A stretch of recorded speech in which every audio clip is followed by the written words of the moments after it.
Êtes-vous toujours consciente de ce que vous dites aux algorithmes des plateformes que vous utilisez?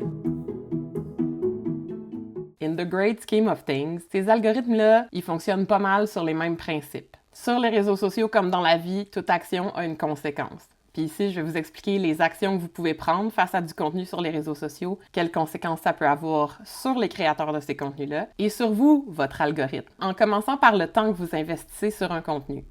Plus vous passez de temps à regarder, lire ou consommer un contenu sur les réseaux sociaux, plus ça indique à l'algorithme que c'est un contenu de qualité. Juste une étape au-dessus, on va parler de clics. Mais c'est pas tous les clics qui ont la même valeur. Par exemple, si vous cliquez sur un lien dans une publication, ça, c'est déjà un bon geste d'engagement. Ça veut dire que vous avez pris la peine de poser une action, mais ça a tendance à vous amener peut-être hors de la plateforme, ce qui n'est pas nécessairement la chose la plus valorisée. Après ça, si vous cliquez sur le contenu, des boutons qui peuvent être lire plus, ou si vous cliquez sur le bouton alléger l'affichage, par exemple, sur TikTok ou sur Instagram, vous venez de dire à l'algorithme, ce contenu-là, j'aimerais ça en savoir plus. Cliquez sur une section commentaires, c'est à peu près équivalent. Finalement, du côté des clics, si vous cliquez quelque part qui vous mène sur le profil du créateur, là, vous venez de dire à l'algorithme, cette personne-là m'intéresse. Une autre étape au-dessus, il y a les sauvegardes ou les enregistrements. Quand vous sauvegardez un contenu dans une playlist ou dans une collection sur Instagram, par exemple, vous venez de dire à l'algorithme que ce contenu-là, il y a une valeur à moyen long terme, que vous allez vouloir le reconsulter plus tard. Quand on parle d'une étape au-dessus au niveau des commentaires, par exemple, là, ça commence à devenir sérieux. Parce que non seulement écrire un commentaire, ça peut prendre du temps, mais un commentaire, c'est souvent public. Sur plusieurs plateformes qu'on utilise en ce moment, il peut être vu par vos abonnés. Plus vous faites un commentaire court ou qui nécessite peu d'efforts de votre part, publier un seul emoji, par exemple, moins c'est payant pour le créateur. Si vous faites un commentaire long, là, on jase.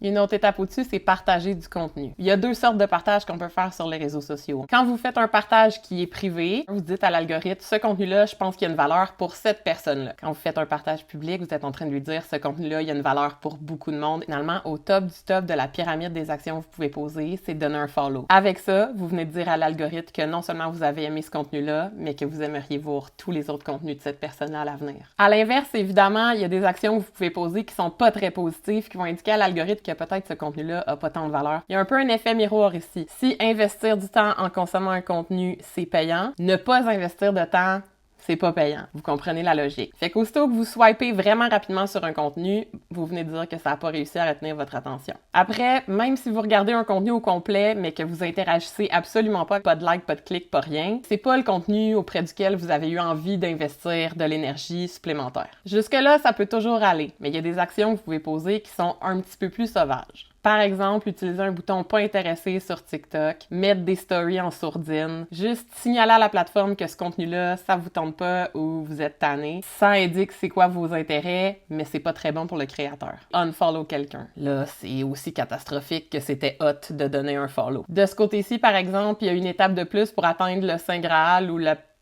pire chose possible, en fait, pour un créateur, ce serait de le bloquer. Ceci étant dit, la chose qui a le plus de valeur, c'est du bouche à oreille, de humain à humain. Parce qu'on oublie tout le temps qu'on est tous influenceurs dans notre cercle d'amis, auprès de notre famille ou des gens qu'on connaît. Parce que vous avez une histoire, parce que vous avez des goûts similaires, parce qu'elle vous fait confiance, le bouche à oreille, c'est toujours la chose la plus payante. Là-dessus, je vous invite à interagir de manière plus consciente, faire plus attention aux gestes que vous posez en ligne. Puis je vous invite par la même occasion à poser des gestes concrets pour encourager les créateurs de contenu que vous aimez. Fait que si vous avez écouté jusqu'ici, merci beaucoup pour l'engagement, puis considérez peut-être me donner un follow si mon contenu vous intéresse évidemment, sinon c'est pas grave.